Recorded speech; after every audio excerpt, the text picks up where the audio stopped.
Cuando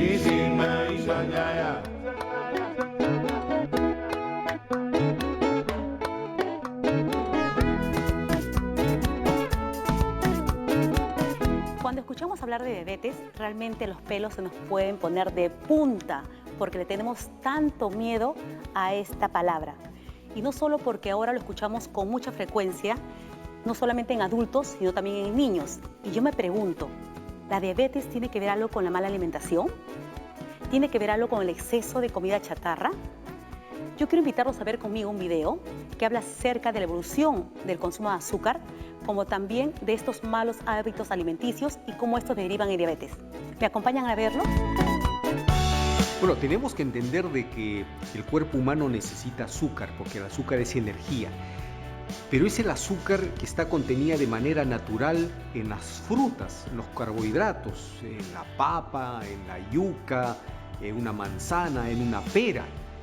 Ese tipo de azúcar la hemos consumido durante millones de años y nunca hemos tenido problemas con ella, porque es de absorción lenta, porque está además integrada en una fórmula compleja del producto. Sin embargo, cuando se inventó el azúcar refinada y cuando comienza a incrementarse su consumo, ahí vienen los problemas, porque esa azúcar refinada, esa azúcar industrializada, no es un alimento, es un aditivo.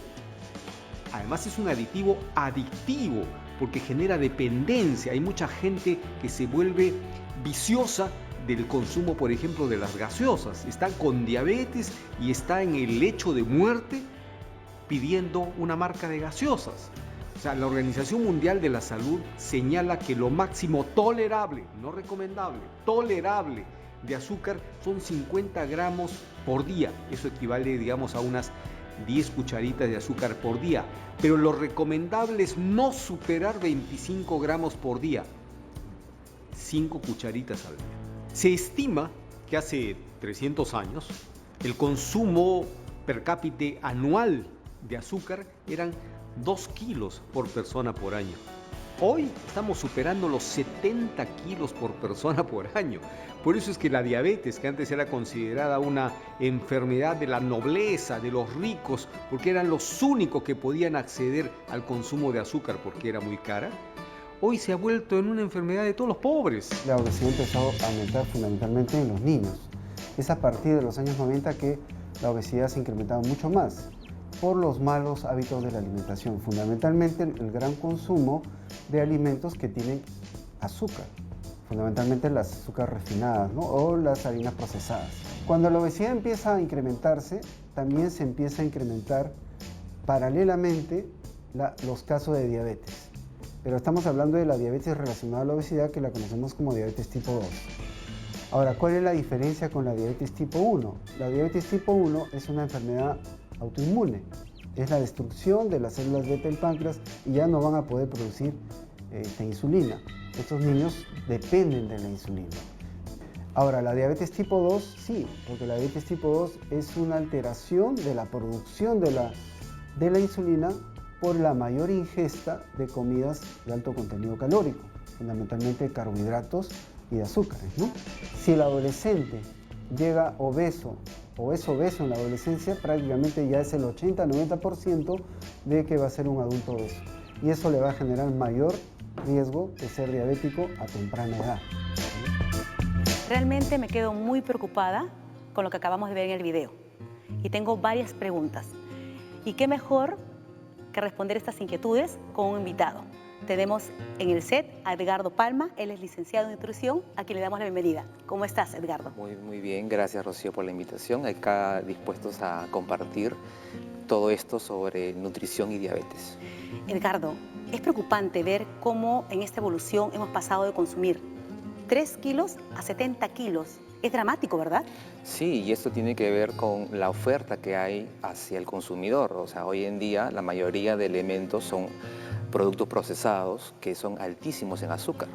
Y no solamente eso, también la industria alimentaria, también la oferta la ha multiplicado. Tú puedes ver de que vas, por ejemplo, a un cine y el típico vaso de gaseosa es ahora más grande. Con oferta, pues. claro, te piden, te sugieren aumentar tu combo, vas también a comprar canchitas y el balde es muchísimo más grande que antes, entonces la oferta ha aumentado, la persona vive un ambiente obesogénico y esto promueve el sobrepeso, la obesidad y diabetes tipo 2 que vamos a hablar justamente el día de hoy. Edgardo, pero hasta hace poco yo entendía por diabetes tipo 1 y ahora hay tipo 2. ¿Qué pasó? Bueno, la diabetes tipo 1 es un tipo de diabetes autoinmune, es decir, el mismo cuerpo reacciona contra un órgano llamado páncreas y esto hace que el cuerpo no sintetice insulina. Entonces el paciente se queda sin insulina y hace la diabetes. Y esto ocurre en edades tempranas, hablamos de niños de 5, 8, menos de 10 años. La diabetes tipo 2 es la que más se relaciona con el estilo de vida, el sobrepeso, la obesidad, el sedentarismo.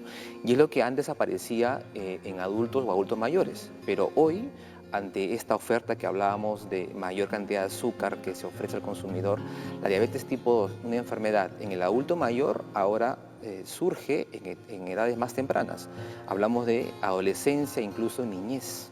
Y esto es grave. Claro, porque estamos hablando con un niño con diabetes. Sí, con diabetes tipo 2, un niño que va a generar muchos problemas y va a ser una carga para la familia. Imagínate un niño que se enferma muy frecuente y pierde horas de clase, luego cuando acaba el colegio no puede ejercer, no puede trabajar. Y esto indudablemente es una carga para la familia y para el Perú. Tú sabes que a nivel mundial se gasta en diabetes más de 725.000 millones de dólares en todo el mundo. Se gasta en tratar la diabetes. Imagínate, ¿qué se podría hacer con ese dinero?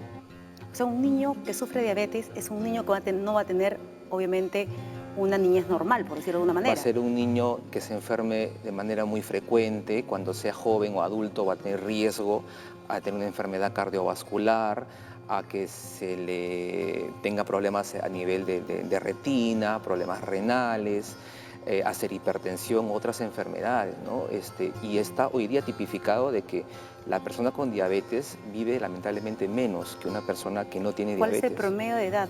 Bueno, una persona con diabetes tiene riesgo a fallecer de un paro cardíaco, ¿no? Wow. Y hoy por hoy la principal causa de muerte a nivel nacional es justamente la enfermedad cardiovascular y el desenlace es un infarto al miocardio. Entonces es una persona que tiene más riesgo a infartarse respecto a otra que no es diabética. ¿Sabes qué es irónico, Edgardo? Que a veces escuchamos hablar a las personas de diabetes y dicen, no te dicen que están diabéticos, que tienen diabetes, ¿no? Te dicen, tengo el azúcar alta, ¿no? Hay como que camuflaje de la enfermedad. Sí. ¿Por vergüenza? Puede ser por vergüenza o de repente no se le ha explicado adecuadamente qué es la enfermedad. Pero incluso, Rocío, para diagnosticar diabetes hay un rango que es 125 miligramos de glucosa en sangre como mínimo, como punto de partida, pero antes de eso puede haber un estado intermedio, se conoce como prediabetes. O sea, el azúcar puede estar alta, ya patológica, pero alta, pero no tanto como para hacer diabetes. Entonces, en ese grupo de personas que tienen un azúcar alta, pero no muy alta para hacer diabetes, tenemos que incidir. Y para eso es importante, discúlpame, es importante el tamizaje temprano, es decir, la detección temprana, el monitoreo, el chequeo continuo. Si alguien ya tuvo un antecedente de azúcar alta, como refieres, debería cuidarse e iniciar un cambio en estilo de vida para impedir que progrese a diabetes.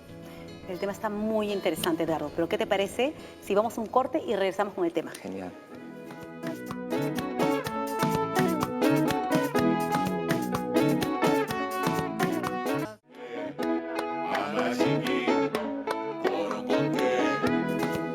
Y aquí regresamos con esta interesante charla con Edgardo Palma, nutricionista, con quien estamos abordando el tema de diabetes. Edgardo, tengo una duda. Si yo he sido diagnosticada con diabetes, supongo que los hábitos y mi estilo de vida van a cambiar completamente. Bueno, el cambio debe ser progresivo, pero definitivamente el paciente debe saber que tiene que haber definitivamente cambios. Tenemos que primero analizar cuáles han sido las causas que lo ha llevado a esta enfermedad.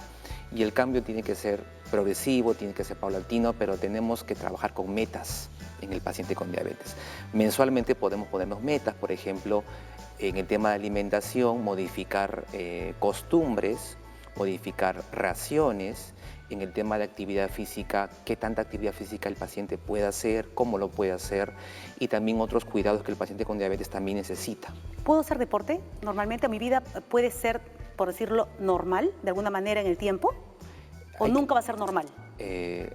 La diabetes no debe ser tomada como una sentencia hacia algo, ¿no? Debe ser tomada como el inicio de una etapa en la cual toca cuidarse más de lo que debió cuidarse antes para que la diabetes no moleste. Una diabetes bien controlada está ahí, pero no molesta. Un paciente puede hacer su vida cotidiana sin mayores sobresaltos, ¿no? Y si hablamos de alimentación en estricto, de raciones, ¿voy a comer lo mismo que comía antes? ¿Qué tipo de alimentos no debo ingerir? ¿Cuáles están prohibidos de alguna manera? Sí, bueno, lo que tenemos que evitar son alimentos que tengan azúcar refinada en su contenido. Para empezar, o sea, hablamos de las golosinas, alimentos procesados, hablamos de las bebidas azucaradas, las gaseosas, los pasteles, todos productos de panadería. Eso tenemos que tener un especial cuidado, es decir, muy rara vez consumir esos alimentos. Un pequeño gustito de vez en cuando. Sí, un gustito, pero hay que luego rotular qué es de vez en cuando, porque para el paciente de vez en cuando puede ser semanal, y semanal ya es una frecuencia elevada.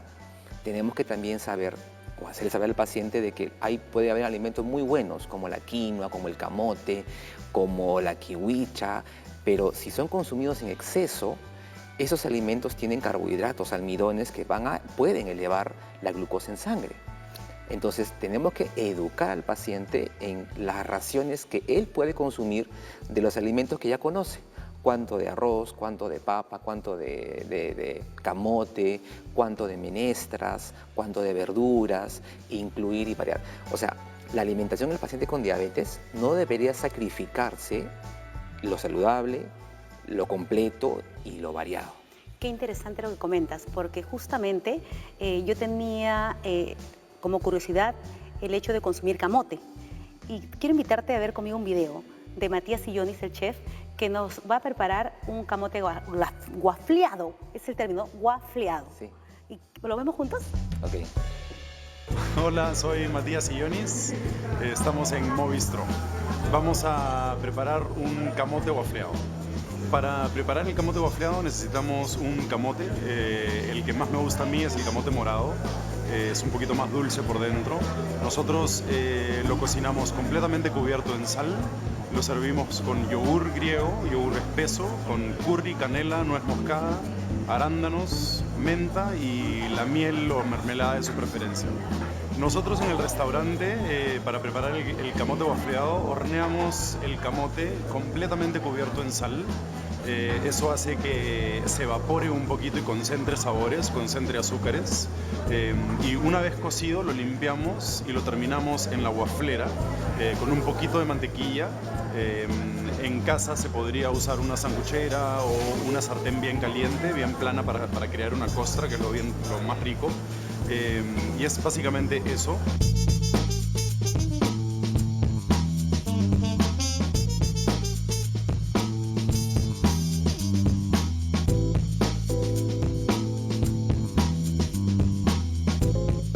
Servimos el yogur al lado con las especias, los arándanos y la menta encima del camote. Puede acompañar con la miel de preferencia, la miel que se pueda consumir o encontrar en el mercado. Puede ser una miel de agave o un extracto de yacón que perfectamente se puede hacer en casa. Yo quería una opción no tan engordante y sacando de lado un poco los productos refinados, ya sea azúcar o harina. Es puro camote, es dentro de los carbohidratos saludables, es uno de los más saludables y no tiene ningún producto refinado, ¿no? O sea que es una excelente opción para gente que quiere comer más liviano, más saludable. Los invito a intentar comer lo más saludable posible. Es la manera en la que yo consumo, la manera en la que yo me alimento. Es mientras más puro el insumo, mejor. Mientras más de temporada, darle prioridad al orgánico, tratar de consumir lo menor posible en insumos refinados, como son la harina blanca o el azúcar blanca. Y nada, disfrutar, comer rico, pero comer de temporada, ¿no? El camote es una excelente opción también porque es un carbohidrato que ya de por sí es dulce, ¿no? Al igual que el zapallo. El zapallo también podría ser una buena opción para esto. No es necesario complementarlo con más dulce, como miel, sino que podríamos añadirle más frutas, ¿no? Plátano, en este caso arándanos, para bajarle un poco el dulzor del propio camote.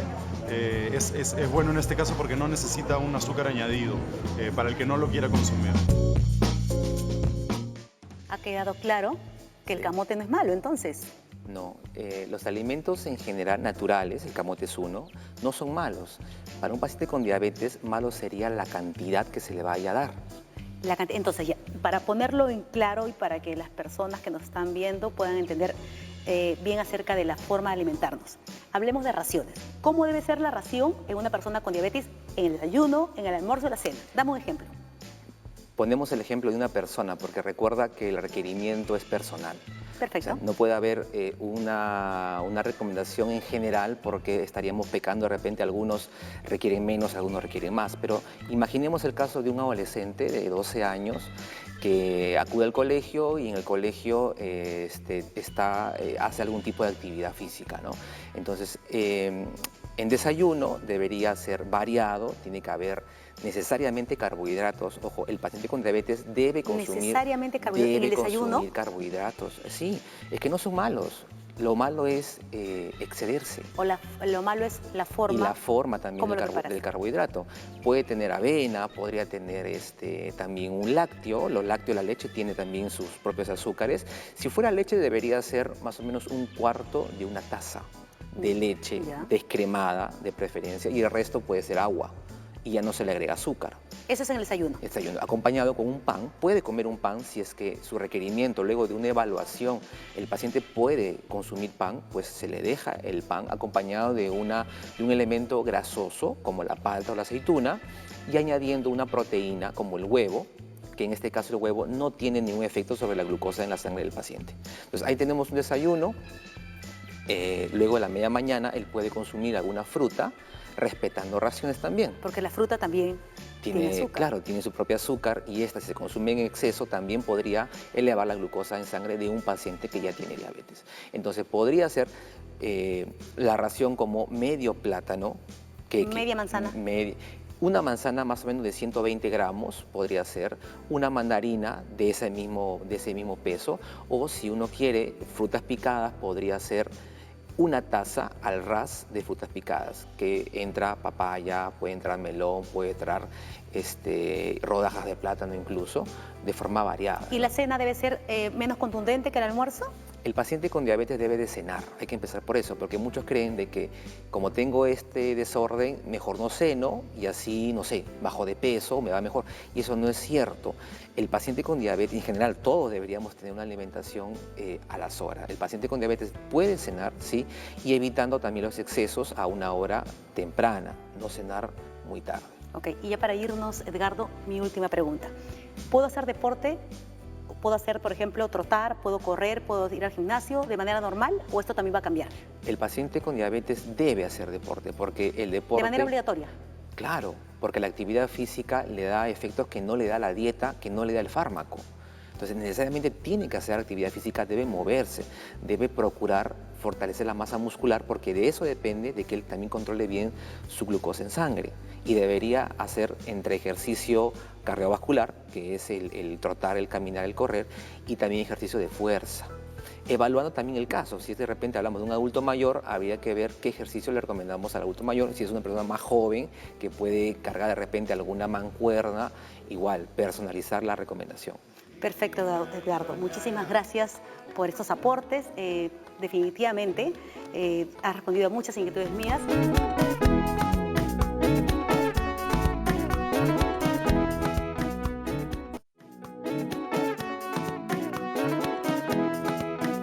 Estábamos fascinados con la entrevista con Edgardo Palma, nuestro nutricionista invitado de hoy, pero antes de seguir conversando, vamos a dar pase a un video sobre lectura de etiquetas. ¿Lo vemos juntos? Hola, soy Natalia Aguilar, nutricionista, y el día de hoy aprenderemos a identificar los puntos más importantes de las etiquetas al momento de comprar una bebida o un producto industrializado. En primer lugar, debemos tener en cuenta al nutriente azúcar, ya que si excedemos un promedio de 10 cucharaditas de azúcar por día, vamos a tener complicaciones en la salud relacionadas al sobrepeso y a la obesidad, y por lo tanto complicaciones derivadas de estas como diabetes mellitus, como dolores articulares, cálculos biliares, entre otros. Uno de estos productos que solemos colocar en las loncheras escolares puede llegar a tener hasta 6 cucharaditas y media de azúcar. Eso quiere decir que los demás alimentos no podrían exceder hasta las 3 cucharaditas de azúcar. Entonces debemos tener sumo cuidado al elegir y al identificar dentro de la tabla de valoración nutricional cuál es el aporte de azúcares. Recordar que una cucharadita de azúcar equivale al consumo de 5 gramos de este nutriente. La recomendación de consumo de grasas saturadas no debe exceder los 6 gramos por cada 100 gramos de producto. En este caso, solo 30 gramos de este producto nos aportan 5 gramos de grasas saturadas. Por lo tanto, si es que comemos un poquito más de 30 gramos, ya estaríamos excediendo la recomendación por día de este nutriente crítico. El tercer nutriente crítico con el cual debemos tener cuidado y fijarnos la cantidad de aporte dentro de la etiqueta de información nutricional es el sodio, ya que este nutriente se va a ver relacionado con problemas de hipertensión y también problemas relacionados al corazón. Si es que excedemos la recomendación de consumo diario, pues vamos a llegar a estas complicaciones.